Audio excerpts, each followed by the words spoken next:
Faly miarahaba sy mitafatafa amintsika jiaby ndray mpanaraka ny chaîne YouTube vaovao malagasy. Hitantsika ny actualité malaza amin'izao fotoana izao, izay ihany koa no fampizarana amintsika eto. Na ny hevitra manko ny gasikara feno soa asehoy hitan'ny voaka ny fifanarahana natao tamin'ny Bastoliara ary no mafisin'ny loholona ihany koa Jebo Mahaleo fa hoe ao amin'ny 3e arrondissement nahalananao tsy misy idiranao ny any Toliara D hoy loholona Jebo Mahaleo zay. Itsy andany kosa ny vaovao actualité malaza amin'izao fotoana izay ihany koa ny fanohikevitra nataon'ny tale ny kabinetra ny fadidin'ny Repoblika Mercedes Ratsirahonana. Io ihany koa ny ministera ny serasera sy ny kolotsaina zay. Fa indrindra ihany koa ny fanohikevitra nataon'ny solombavamboaka sy teny Andrena Solonaiko ka izany no niteraka ny ady hevitra tamin'ny raharaham-pirenena zay. Idirantsika kelikely manko izany fanohikevitra Mercedes Ratsirahonana zay fa hoe l'opposition vole bien bas mireferefa amin'ny tany tanteraka ny fanoherana eto tanindrazana mivona ny fanohikevitra na tsy misy votoatiny sy argument fa indrindraindrindra tsy misy fanajana ny filoham-pirenena ve dia opaina sy tevatavaina toy izao. Tafidina ambany dia ambany ny isy teny Andrena Solonaiko lazaina fa lehibe ny mpanohitra. Raha izao aloha no mpanohitra tsy haiko hoe raha izy no tiako hitarika ahy. Malahelo aho manembona sy mieritreritra ny antony nahatonga ahy voasarika tamin'ny politika tamin'ny fotoana andro fanoherana Andry Ratsirahonana, Hery Zorazafy Mahaleo, Pasteur Andriamanjato sy ny sisa voatanisa zay araka ny fanohikevitra nataon'ny Mercedes Ratsirahonana zay hoe tsekeko ary meloka tanteraka ny fanavitavitana ny filohan'ny Repoblika, Andrim-panjakana ny filohan'ny Repoblika tandindo ny fandriavam-pirenena hoy Mercedes Ratsirahonana taleny serasera eo anivon'ny fiadinan'ny Repoblika. Hitantsika zay ny fanohikevitra nataony ary mipetraka ny fanontaniana ho anao ry madamo Mercedes Ratsirahonana zay hoe sambanao ve naheno ny teny misy olana efa elany ny olana teny hoe ity fitondram-pandrakana ity dia mafia, PD, pelaka sy ny sisa voatan'izay fa rehefa ny solombavamboaka sy teny Andrena Solonaiko manko ny teny an'izay dia nalaza na resaka tamin'ny tambazotra serasera ary hadinonareo ihany koa ve nareo manko miteny hoe resaka fanajana ny filoham-pireneny na ny ajainareo ve ny filoham-pirenena teo aloha Hery Rajaonarimampianina izay nitondra vatapaty ianareo misy nitondra zay hoe miala Andry Rajoelina. Io ane raha tena marina ary tena ataontsika hoe manome voninkazo amin'ny filoha teo aloha Hery Rajaonarimampianina aloha tsy hoe fiarovana anazy fa izy dia olona demokratika izy hitantsika fa nisy olona naneho hevitra teo amin'ny 13 mai zany ka lehilahy masahy ataontsika hoe na misy manohitra eo izy tsy de tiany namaly hoe ohatran'izany fa ny fitondram-pandrakana amin'izao fotoana zao dia namaly kazany indrindra tompolahy sy tompokovavy dia hoe avaina aminareo ihany ane no hipirana izao rehetrarehetra zao raha ohatra ka hoe nareo tsy nanao fihetsika na fomba fiteny na fihetsika dia tsy nisy ohatran'izao. Tsy haiko hoe na mazava aminareo zany rehetrarehetra zany. Misy fomba fiteny ihany koa manao zao hoe l'exemple vient toujours d'en haut et que les règles du gouvernement doivent être inspirées des valeurs fondamentales. Zany hoe nareo zany no ohatra amin'ny vahoaka izay entinareo. Matoa ny vahoaka miteny na ny mpanohitra zany dia avy aminareo. Tenentsika indray mafisitsika fa hoe tsy voahisy teny io ny tena resaka pelaka sy PD tamin'ny fitondram-pandrakana zany fa efa ela io teny io na io fanohikevitra io no nipoitra tamin'ny tambazotra serasera nanomboka nitondranareo ny firenena. Eo ny mafia PD sy ny sisa fa noho ny hoe tanentsika zay lehibe ny mpanohitra sy teny Andrena Solonaiko no ny teny dia hita taratra eo amin'ny tambazotra serasera. Tsy de valapatra eo tsika araka tenentsika teo zay fa ry zareo manko toujours manamary tena foana amin'ny toe-draharam-pirenena zay fa tsy mety diso. Io zay no mahagagagaga ihany retim-pinoa ny pisolelaka zay mahatombotra reto hoe tsy fantatrinareo ve avy eo aminareo ihany ane no mahatonga an'izao rehetra zao ka tsy de valapatra eo tsika araka ny tenentsika teo zay fa andesika mahakasika an'ity Bastoliara ity.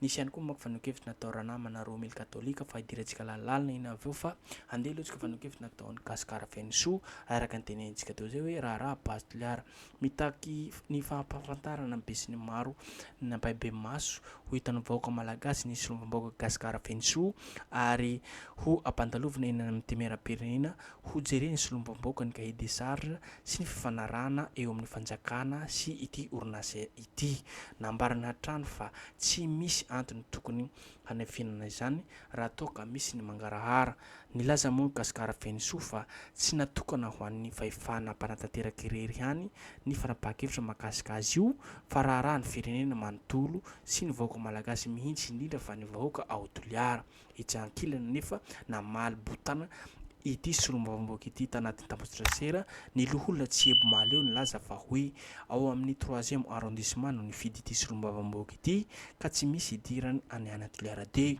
nambarana hatrany fa mahalala ny tokony atao ny olombafidy any an-toerana fa tsy ny député voafidy tanatiny tao amin'ny 3e arrondissement Antananarivo renivohitra no hanome lesona azy. Nilaza manko ny député Gasikara Fenso fa ampidin'ity loholona tsy hebo maleo ny lentany ady hevitra amin'ny raharaha tahaka itony farafaratsiny ho izy mangina rehefa tsy manana argument fa tsy dia tahaka izao ny fomba faneho hevitra na itsy ny solombavamboaka Gasikara nilaza hoe lotoin'ity sénateur ity ny hasin'ilay institution misy ny loholona manala baraka ny Sénat raha toy izao ny argument sy ny faneho-kevitra na ny sénateur amin'ny sujet tahaka itony sady maharary no mahamenatra hoy ny Gasikara Fenso. Hitantsika amin'izany zany ny faneho-kevitra natao zareo zay ary io ne raha tena marina dia raharahampirenena ity pastoliara ity satria resaka fitrandrahana zay tsy voatery Toliara satria raharahampirenena ary hitantsika hoe miparitaka maneran'izao tontolo izao mihitsy aza ary tsy haitsika ve fa ny solombavamboaka ne raha tena marina dia solombavamboaka ny Madagasikara na izany hoe Madagasikara zany dia ray manontolo fa tsy voatery eo amin'ny ekena aloha hoe nisy nifidy anazy teo amin'ny toerana anankiray na district anankiray fa anarany ihany koa solombavamboaka ny Madagasikara ka ity makaraharaha pastoliara ity dia tsy voatery raha Toliara irery ihany fa raha izy famondronana ity zavatra ity ho an'ny malagasy ray manontolo 30 millions zay ka zany mampetra-panontaniana antsika rehetrarehetra satria ity ny raha tena marina mandeha le vola any amin'ny kitabobola mpanjakana fa tsy mandeha ny kitabobola ny Toliara irery ihany tsy haiko hoe mazava amin'ny loholona tsy hebo maleo ve zany izay indrindra no mahatonga ny vaovao miparitaka amin'izao fotoana izao ihany koa hoe ho tazomin'ny reto anatin'ny fitondram-panjakana ity zany ny fitantana ny vola rehetrarehetra zany andray ihany koa ny natonga ny solombavamboaka sy tena andrena solonaiko ny teny hoe ny fahavalo ny fisinjaram-pahefana dia ny Andrajoelina izay noho izany tompolahy sy tompoko vavy dia tsy tia ry zareo hahaleo tena izaka tena amin'ny faritra fa avy amin'ny kitabobe mpanjakana zay na avy amin'ny filoham-pirenena Andrajoelina zany hoe rehefa misy fotodrafitrasa zany any amin'ny toerana anankiray ihany na amin'ny faritra io na amin'ny district na amin'ny commune any dia hoe vola avy amin'ny Andrajoelina fisehosehoana zany zay hoe avy amin'ny kitabobola mpanjakana atsika rehetrarehetra na avy any Adigo Majunga Tamatave Fianarantsoa mila mihetsika atsika rehetrarehetra satria itsika no mahafantatry ny priorité ao anatin'ny volantsika zay kitabobola antsika zay ary itsika ihany koa no mahita hoe ahoana no fandehan'ny toe-draharaha misy amin'ny faritra izay misy atsika zay fa tsy ny FIBR no mikomandy na manome baiko ho any aty zany tsy hampandroso atsika na oviana ka mahagagagaga ny pisolelaka sy no mahazo tombontsoa reto fa hoe mety mihitsy zany zany no ilaina hoe aleo hisy ny angarahara hoentina mentemera-pirenena jerena tsipirina ambony ambany hoe ahoana tokoa moa mahakasika an'ity pastoliara ity ka zany indrindra no mahatonga ny olom-pirenena raha ohatra tia tanindrazana anao sahy manoatra an'izany fa tsy isolelaka na hinono any Andrajoelina foana rehefa hoe tsy mety tsy fantatry reto ve fa io vola io zareo menareo vola kely fotsiny any amin'ny commune na amin'ny district any dia zareo no mihinana le vola ka hitantsika amin'izany fa tsy moramora zany atsika tokony mihetsika rehetrarehetra amin'ny lafiny rehetrarehetra ka zany indrindra amin'izao fotoana izao maneho hevitra raha namana Romely mahakasika ny type pastoliara ity ary namaly ny faneho-kevitra nataon'ny Lalatina Arety Rakotondrazafy isaoriny isy naneho hevitra mahakasika ny rehetrarehetra pastoliara zay fa io ne araka ny faneho-kevitra zany mbola arahantsika manko faneho-kevitra nataon'izay fa hoe voizinreto pitra fandrakana reto manko raha tena marina hoe amin'ny resaka fitrandrahana manko no hampandrosantsika Madagasikara. Io na dia ataontsika hoe hampandrosa ahoana manko ny vola bloquevanareo amin'ny kitabolam-panjakana FIB ary ka fomba ahoana hoe ny vola rehetrarehetra sa ve nareo tsy matoky amin'ireo ataontsika hoe olona baikoanareo eny foton'ireo ihany eny foton'ireo ne raha tokony misy ny vola tokony hoany fa araka teny rehetra mety tsy matoky ve nareo sa hoe inona no antony mahatonga vola tsy mivantana any rehetrarehetra fa alainareo dia menareo kely ihany zany any ka noho izany tompolahy tompoko vavy faneho-kevitra nataon-draha namanareo mily katolika izy manko misy resaka pastoral raha aman-jay mpanjakana Hajaina Ramatoa Lalatina Henriette Rakotonjazafy manao an'ity vidéo ity ny tena koa mahakasika ny resaka projet base tuliara satria vao tsy ela zay ianao nasaina ka naneho ny hevitra anao tamin'ny fahita lavitra. Ny tena moa na dia mbola hoe za malemy tsy afaka manao na inona loatra dia miezaka manjay anjara-pitenenana ihany satria amin'ny maha tanora avy any Tuliara dia mahatsiaro tena hoe concerné foana rehefa mandopatra ity resaka base tuliara ity. Mahakasika ny vokatra économique, culturel, environnemental, social ny projet base tuliara efa naneho hevitra za amin'ny maha économiste na fa androany kosa angle hafa no hitonjako an'ity vidéo ity dia amin'ny maha kristianina katolika ny tenako sy ny tenanao. Tsaroako, tsaroanao, tsaroan'ireo olona manaraka ny pageko fa nisy fotoana ianao tao anatin'ny fitiavana sy fanetretena nitondra anatra hoahy en public tamin'ny alalan'ny commentaire. Niteraka hafaliana ho an'ny olona maro zay commentaire anao zay satria nijoro ianao hoe isika kristianina katolika izy ianao nampianarana ny sy ny sisa. Nahafaly anay iny ary nitondrana fankasitrahana manokana ho anao.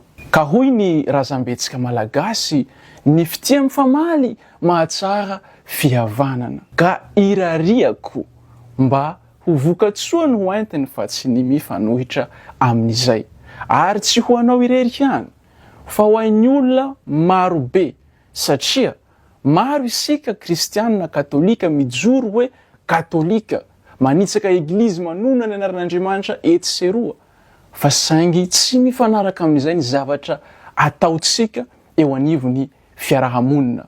Eny, lazainareo hoe mitsara olona za, mety lazainareo mipetraka amin'ny plasin'Andriamanitra za, tsy maninona etikety efa omenana isan'andro zany ka raisiko ankafaliana fa izao kosa tsy maintsy miteny ny tenako satria ny fitiavana ho izy Masinday Paoly dia tsy mifaly amin'ny tsirariny. Miverina aminao zao Ramatoa Hajaina, maro ny zavatra niteneninao tamin'iny fanehoan-kevitra nataonao iny fa ny tena nahataitra anahy dia ny fahasahianao miteny hoe tsy misy firenena aty Afrika afaka nanjoso raha tsy amin'ny alalan'ny IDE, investissement direct à l'étranger, ka io projet base tuliara io hoy ianao dia tafiditra ao anatin'izany IDE zany. Amin'ny maha kristianina voadidy isika ny tsy handainga. Ka zay ny hafatra tiako hampita voalohany.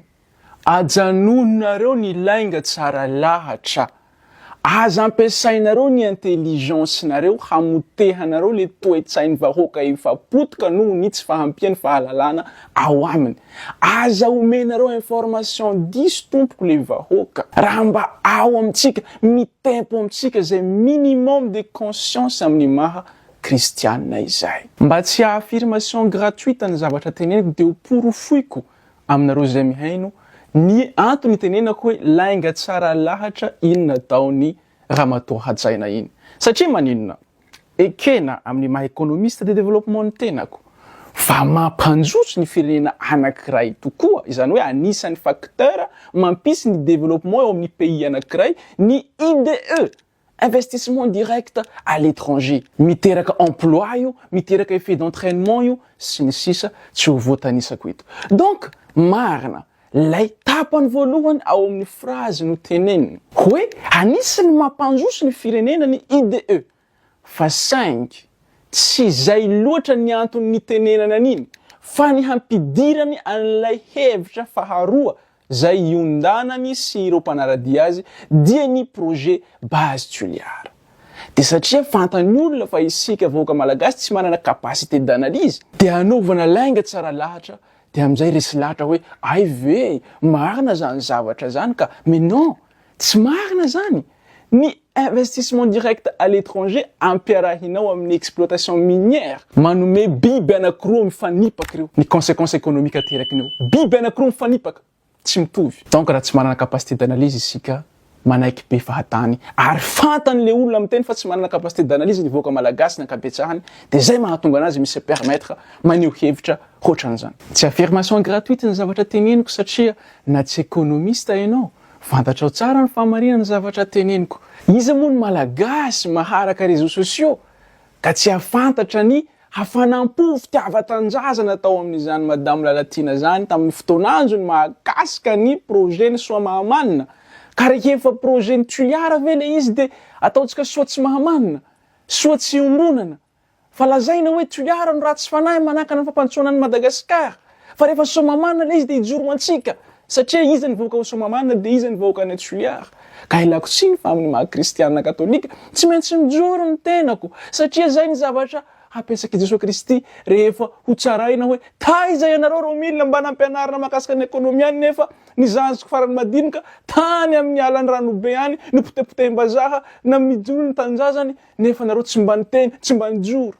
Ka tsy fantako mety hisy vokatsony mety vidéo ty mety hisy vokadratsiny. Za manao an'ilay mpitiavana ho antsika kristianina zay tompony anjaiko tsy mba hijoro ary mamita ihany koa za ny adidiko amin'ny mahazanjy ny Jesosy Kristy ahy satria na kristianina katolika reo olona any amin'ny faritsy an-dranobe reo na tsy kristianina katolika zanjy ny Jesosy Kristy reo Andriamanitra no nampisy azy ary Andriamanitra no nanao an'iny alany mikia mahafinaritra endémique de Madagascar. Adidisika na kristianina isika na tsy kristianina na tuliaroa isika na tsy tuliaroa ny miaro ny paraitanjazana amitsika ny miaro ny tombotsoa iombonana ny miaro ny développement durable ny olombelona manana fofonaina mitovy amitsika. Averiko foana tsy ny exploitation minière velively no ratsy fa mialohan'ny hirosona amin'ny exploitation minière misy base tokony mipetraka eo zay vo afaka antenaina fa hitondra fanjosona ho an'ilay firenena hiditra aminy ilay exploitation minière. Mba tsy halavan'ny vidéo tonga de teneniko ianareo ankoatran'ny Botswana raha mahita ianareo firenena aty Afrika zay efa niaina tao anatin'ny exploitation minière lasa pays développé androany ambaraonareo ahy fa raha mahita ianareo akatoko ny pageko dorako ny diplômako mba ilazako aminareo fotsiny fa tsy affirmation gratuite no ataoko eto fa fampitako fahalalana aminareo mba tsy ho voafitaky ny olona ianareo amin'ireo firenena rehetra any Afrika zay miankina bebe kokoa amin'ny exploitation minière fitsanjana ny arena kibon-tany de i Botswana irery any no afaka tenenina hoe nahita développement avancé kely mahakasika an'izany zavatra izany satria maninona misy antony ao fa aza tonga de miteny hoe maninona Madagasikara no tsy anjoso zany raha ohatra Botswana nanjoso simple be Botswana zany anie anjanjay ny Banque mondiale sy Transparency International amin'ny resaka stabilité politique manomboka tamin'ny indépendance tamin'ny 1966 Botswana mbola tsy nahafantatra coup d'état majaky ty androany anisan'ny firenena ahitana taux de corruption ambany indrindra amin'ny firenena afrikanina i Botswana. Ka normal ao anatin'ilay bonne gouvernance raha nahitany économie Botswana fivoarana ny exploitation minière zay mifototra bebe kokoa amin'ny fitsanjahana diamant. Ka raha firenena mahantra i Botswana taloha ankehitriny izy lasa pays à revenu intermédiaire supérieur satria nandeha ny investissement makany amin'ny éducation makany amin'ny infrastructure rano lalana électricité sy ny santé publique de ao anatin'ilay stabilité politique sy bonne gouvernance zay voasarika ny IDE mandeha any a Botswana. Ka mety hanahoana raha Madagasikara mihitsy amin'ny exploitation minière amin'ny alalan'ny projet base tulière. Satria mahazo tsiny ny vahoakan'ny tulière hoe ina ny bloquevanareo an'io, nareo fa tsy te hanjoso. Zay fa tsy amerimerina ntsony ny kany Ambatovi sy ny QMM. Fantanina mipesaka dia hoe hitovy amin'ny Botswana ve Madagasikara. Manomboka tamin'ny indépendance de Madagascar, firy ny coup d'état nisy ao. Ahoana ny qualité institutionnelle tsika ao Madagasikara ao. Ahoana ny resaka bonne gouvernance ao. Iza no mandidi ny firenena ao. Dia ahoana ny resaka démocratie sy ny sisa. Reo aloha le base mila jerena. Zay no afaka hiteny hoe hitondra inona ty zavatra ity. Ka ialako tsiny tompoko fa raha ny situation ny Madagasikara no dinihina. Raha eritreretintsika hoe hiankina amin'izany exploitation minière zany Madagasikara. Dia tsy fampanjosoana velively no hisy ao Madagasikara. Tsy Botswana no alainy tahaka. Fa i Congo. Zay firenena n'Afrika tena mpitsanjaka ny harena kibony tany ary voalohany maneran-tany amin'ny famokarany resaka cobalt. Fa saingy firenena anisan'ny farany mahantra amin'ny firenena eto ambony tany zany Congo zany. I Nigeria, mety maheno isika mivoatra be Nigeria, mais pas du tout. I Nigeria zany voalohany mpamokatra petrôly amin'ny firenena afrikana ary membre ny OPEP. Fa mbola voasokajy ao anatin'ny firenena mahantra. Ny PIB tamin'ny 2023 mbola 450 milliards de dollars par habitant ambany lavitra be noho n'ilay seuil. Sy ny sisa tsy ho voatanisako eto, ry Zambie, ry Mali, ry Centrafrika. Reo anisan'ny firenena miankina amin'izany exploitation minière zany fa tsy mivoatra mihaletika le firenena satria maninona miteraka n'ilay antsoina hoe malédiction des ressources naturelles tsy averiveriko eto lava fa efa nozavaiko tamin'ny vidéo taloha. Zay fanazavana kely zay dia nanehoko aminareo fotsiny fa tsy sanatsiany vava za te hanao affirmation gratuite. Ka iverenako amizay am'le maha kristianina katolika ahy. Satria efa vitako pirofo ny mahalainga tsara lahatra aniny fehezanteny navoaky ny ramatoa hajaina iny. Ry havana, iaraha malala fa rehefa ny olona eo amin'ny pouvoir zay le tompony fahefana miaina ao anatin'ny tsy fahamarinana. Sarotsy amintsika zay miankiankina amin'iny pouvoir iny ny hanohitra ny tsy fahamarinana ataon'ny olona iny. Fa ny fanontaniako dia ny hoe sarotsy amintsika vere ny hoe miova lalana. Eny niara-ny asa tsika hatramin'izay. Fa am'tindray mitoraka ty kosa aloha efa tsy rariny loatra, efa mifanohitra amin'ny maha kristianina anaty zavatra ty. Ka tsy hataoko fa tsy zakany conscience ny maha kristianina katolika na hoe ity ve ny lalana tsy maintsy andehanana. Araka ny fiteny zay rehefa lalina ny rano amin'ny maha olombelona dia miverina. Fa ny ataonareo zanaky ny eglizy manaraiky sambony eo anivon'ny firenena ny rano